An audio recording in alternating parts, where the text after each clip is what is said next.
Next question. A path of uniform width. A path of uniform width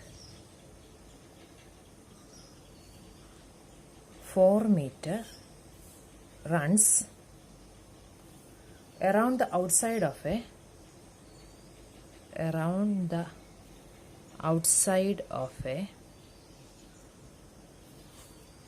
rectangular field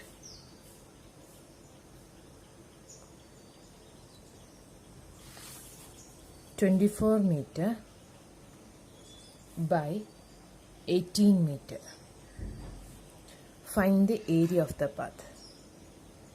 Find the area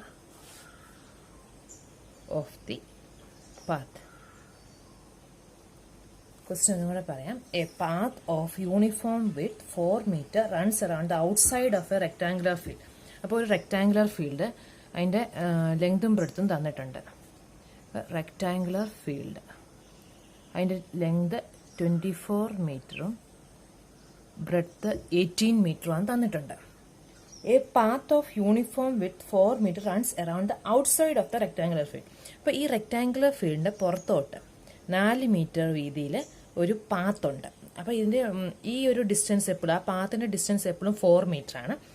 അപ്പം ആ outside അത് ഈ type problems 2 തരം വരാം. ഒന്നെങ്കിൽ ഒരു റെക്ടാങ്കുലർ ഫീൽഡിൻ്റെ അകത്ത് പാത്ത് വരാം, അല്ലെങ്കിൽ പുറത്ത് വരാം. ഇപ്പോൾ ഇവിടെ ഔട്ട്സൈഡ് ആയതുകൊണ്ട് നമ്മളിങ്ങനെ വേണം എടുക്കാനായിട്ട്. ഇത് 4 മീറ്റർ. അപ്പം ഈ ഇങ്ങോട്ട് 4 മീറ്റർ വന്നു, ഇത് 4 മീറ്റർ വന്നു, ഇങ്ങോട്ട് 4 മീറ്റർ വന്നു. അപ്പോൾ ഇതും 4 മീറ്ററാണ്, ഈ ഡിസ്റ്റൻസും 4 മീറ്ററാണ്, ഈ ഡിസ്റ്റൻസും 4 മീറ്ററാണ്, ഈ ഡിസ്റ്റൻസും 4 മീറ്ററാണ്. അപ്പോൾ നമ്മൾ പുതിയതിൻ്റെ ബ്രെഡ്ത്ത് നോക്കുവാണെങ്കിൽ ഇത്ര നമുക്കറിയാം, ഇതുവരെ 18 മീറ്റർ ആയിരുന്നു അല്ലേ. ഇത്രയും ആ ഒറിജിനൽ റെക്റ്റാങ്കിളിൻ്റെ ബ്രെഡ്ത്ത് എന്ന് പറയുന്നത് 18 മീറ്ററാണ്. അപ്പോൾ അങ്ങോട്ട് ഇവിടെയും ലെങ്ത് കൂടി, ഈ സൈഡിൽ ലെങ്ത് ബ്രെഡ്ത്ത് കൂടിയിട്ടുണ്ട്.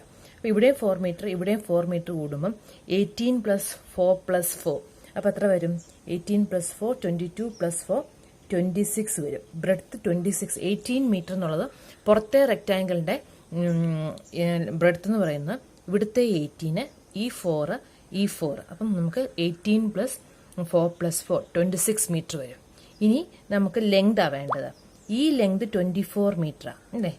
അകത്തെ റെക്റ്റാങ്കിൾ 24 മീറ്റർ. അതിൻ്റെ അകത്തോട്ട് ഇവിടെയും 4 മീറ്റർ ഉണ്ട്, ഇവിടെയും 4 മീറ്റർ ഉണ്ട്. അപ്പോൾ 24 + 4 + 4. അപ്പം 24 + 4 28 + 4 32 വരും. ഈ ലെങ്ത് എന്ന് പറയുന്നത് 32 മീറ്റർ വരും. അപ്പം ഏരിയ ഓഫ് ദ പാത്താണ് നമ്മളോട് ചെയ്യുന്നത്. നമ്മൾ ആദ്യം പുറത്ത് നമുക്ക് ഈ ഏരിയയെ കണ്ടുപിടിച്ചിട്ട് ഈ ഏരിയയും മൊത്തം ആദ്യത്തെ റെക്റ്റാങ്കിൾ, കുഞ്ഞു റെക്റ്റാങ്കിളിൻ്റെ ഏരിയയും വലിയ റെക്റ്റാങ്കിളിൻ്റെ ഏരിയയും കണ്ടുപിടിച്ചിട്ട് ആ വലിയ റെക്റ്റാങ്കിളിൻ്റെ ഏരിയയിൽ നിന്ന് കുഞ്ഞു റെക്റ്റാങ്കിൾ കുറയ്ക്കുമ്പോൾ ഏരിയ ഓഫ് ദിസ് പാത്ത് കിട്ടുമല്ലോ. അപ്പം പാത്ത് ഇതാണ്, 4 മീറ്റർ വിഡ്ത്തുള്ള ഒരു പാത്താണ്.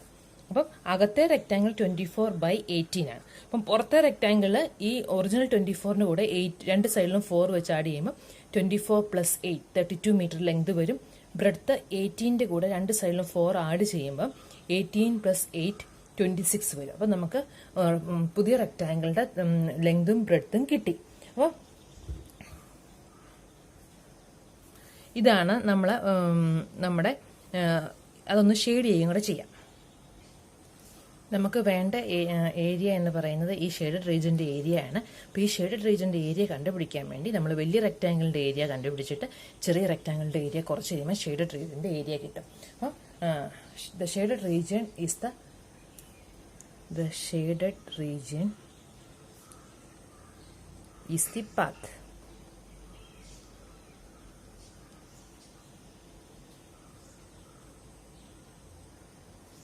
ഈ തന്നിരിക്കുന്ന ഇൻഫർമേഷൻ ആണ് length of the field excluding path 24 meter. width of the path 4 meter.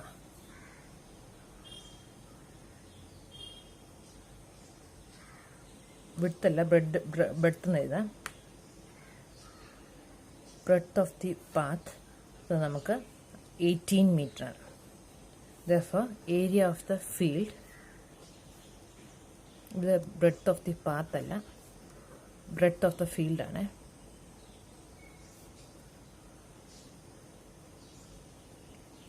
Excluding path നമുക്ക് ആദ്യം തന്നിരിക്കുന്ന ഇൻഫോർമേഷനാണ്. അത് 18 മീറ്ററാണ്. Therefore, area of the field, ഈ ഏരിയ നമുക്ക് കാണാം. Area of the field excluding path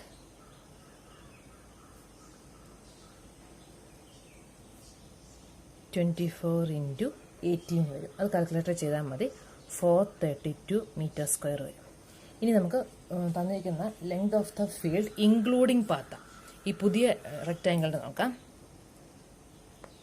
length of the field including path എന്ന് പറയുമ്പോൾ 24 + 4 + 4 = 32 metre. Breadth of the field including path is equal to 18 + 4 + 4, 26 meter. Therefore, area of the field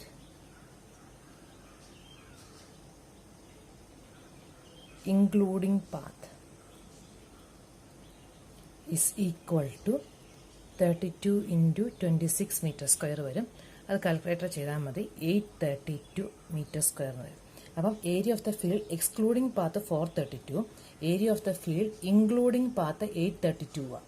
അപ്പോൾ 832 നിന്ന് 432 കുറയ്ക്കുമ്പോൾ നമുക്ക് area of the path കിട്ടും. Therefore,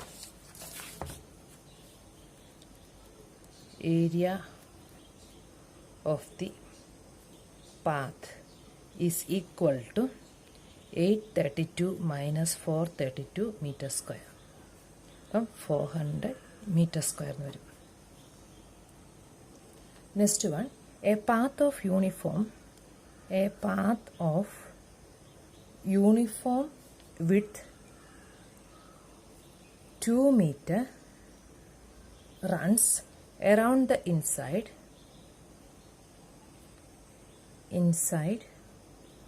of a square field of side 20 meter.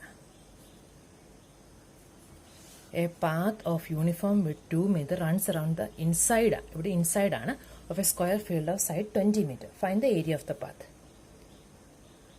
Find the area of the path. ഇപ്പോൾ നമ്മൾ ചെയ്ത പ്രോബ്ലമായിട്ട് ചെറിയ വ്യത്യാസമേ ഉള്ളൂ. ഇത് സ്ക്വയർ ആണ്. അതുപോലെ തന്നെ ഇവിടുത്തെ പാത്ത് എന്ന് പറയുന്നത് അകത്താണ് വരുന്നത്, മറ്റേ പാത്ത് പുറത്തായിരുന്നു. അപ്പോൾ നമ്മൾ ആദ്യം സ്ക്വയർ വയ്ക്കണം. 20 മീറ്റർ ഉള്ള ഒരു square.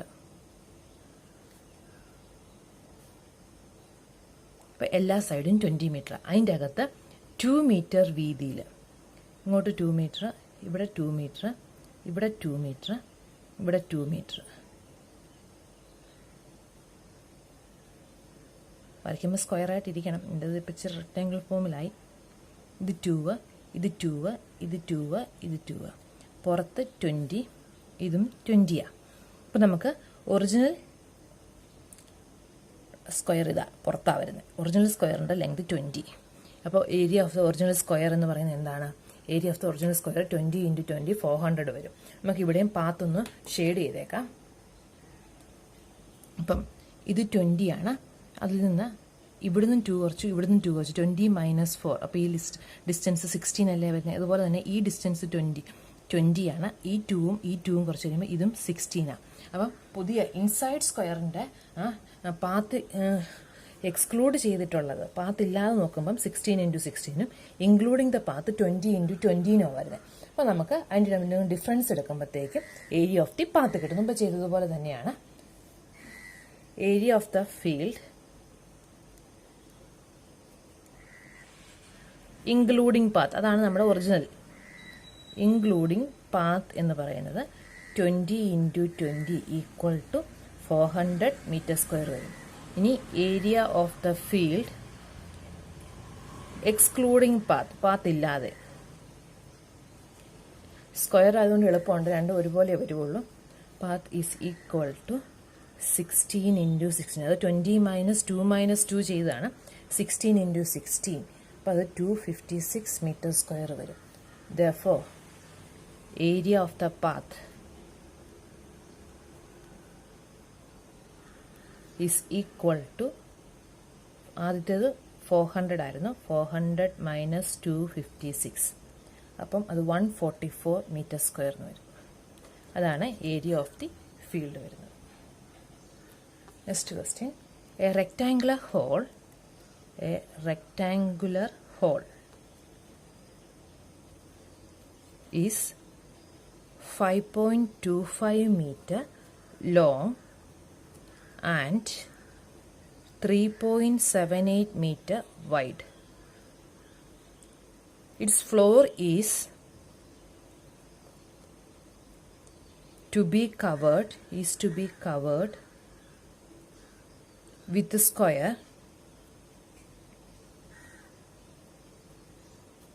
tiles. Its floor is to be covered with square tiles. Each of side, tiles in the side ആണ് പറയുന്നത്.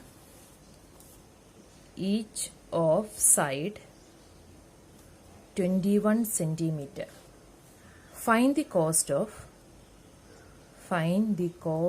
of tiles required at the rate of ₹5 per tile. അപ്പോൾ ഇവിടെ ഒരു ഫ്ലോറിങ് നടത്തുന്നതിൻ്റെ കാര്യം പറയുന്നത്, ഒരു റെക്ടാങ്കുലർ ഹോളിൻ്റെ ഫ്ലോറിൻ്റെ ലെങ്തും വിഡ്ത്തും തന്നിട്ടുണ്ട്. അത് ഈ സ്ക്വയർ ടൈൽസ് വെച്ച് വേണം കവർ ചെയ്യാനായിട്ട്. സ്ക്വയർ ടൈൽസിൻ്റെ ലെങ്ത് സൈഡ് തന്നേക്കുന്നത് 21 സെൻറ്റിമീറ്റർ ആണ്. അങ്ങനെയാണെങ്കിൽ ഒരു ടൈലിന് 5 രൂപയാണെങ്കിൽ എത്ര രൂപയ്ക്ക് ഇത് ചെയ്ത് തീർക്കാൻ പറ്റും? അപ്പോൾ എത്ര ടൈൽസ് വേണം എന്നുള്ളത് ആദ്യം കണ്ടുപിടിക്കണം. എത്ര ടൈൽസ് ഉണ്ടെന്ന് കണ്ടുപിടിച്ചിട്ട് അതിനെ × 5 ചെയ്യുമ്പോൾ നമുക്ക് റേറ്റ് ഓഫ് ദി ടൈൽസ് കിട്ടും. അപ്പം നമുക്ക് ആദ്യം റെക്ടാങ്കുലർ ഹോളിൻ്റെ ഏരിയ നോക്കണം അല്ലേ. Floor area of the hall എന്ന് പറയുന്നത് 5.25 × 3.78 മീറ്റർ ആണ്. അപ്പോൾ അതിന് നമുക്ക് സെൻറ്റിമീറ്ററിലോട്ട് കൺവേർട്ട് ചെയ്യാം, കാരണം നമുക്ക് ടൈലിൻ്റെ തന്നേക്കുന്നത് സെൻറ്റിമീറ്ററിലാണ്. അപ്പോൾ 525 സെൻറ്റിമീറ്റർ × 378 സെൻറ്റിമീറ്റർ, ഇത് മീറ്റർ സ്ക്വയർ ആയിരുന്നു. അപ്പോൾ അത് ചെയ്യുമ്പോൾ അതങ്ങനെ ഇട്ടാൽ മതി. ഇനി ഏരിയ ഓഫ് 1 ടൈൽ, ഒരു ടൈലിൻ്റെ ഏരിയ എന്ന് പറയുന്നത്, ഒരു ടൈലിൻ്റെ സൈഡ് 21 ആണ്. അപ്പോൾ 21 × 21 സെൻറ്റിമീറ്റർ സ്ക്വയറാണ്. ദെർഫോർ ഏരിയ ഓഫ് ഒരു ടൈല് നമ്മൾ കിട്ടി, ഏരിയ ഓഫ് ദ ഫ്ലോറും കിട്ടി. അപ്പോൾ എത്ര ടൈല് വേണം എന്നുള്ളത് ഈ ഏരിയ ബൈ ഈ ഏരിയ ചെയ്താൽ മതിയല്ലോ. Therefore the number of tiles required is equal to floor area by area of 1 tile. 525 × 525 divided by 21 × 21 വരും. അപ്പം കാൽക്കുലേറ്റർ ചെയ്താൽ മതി, 415 കിട്ടും. അപ്പം ഫ്ലോർ ഏരിയ, മൊത്തം ഫ്ലോറിൻ്റെ area by area of 1 tile എടുക്കുമ്പോൾ നമുക്ക് നമ്പർ ഓഫ് ടൈൽസ് കിട്ടി. കോസ്റ്റ് ഓഫ് 1 ടൈല് ₹5 ആണ്. അപ്പം കോസ്റ്റ് ഓഫ് ഓൾ ടൈൽസ്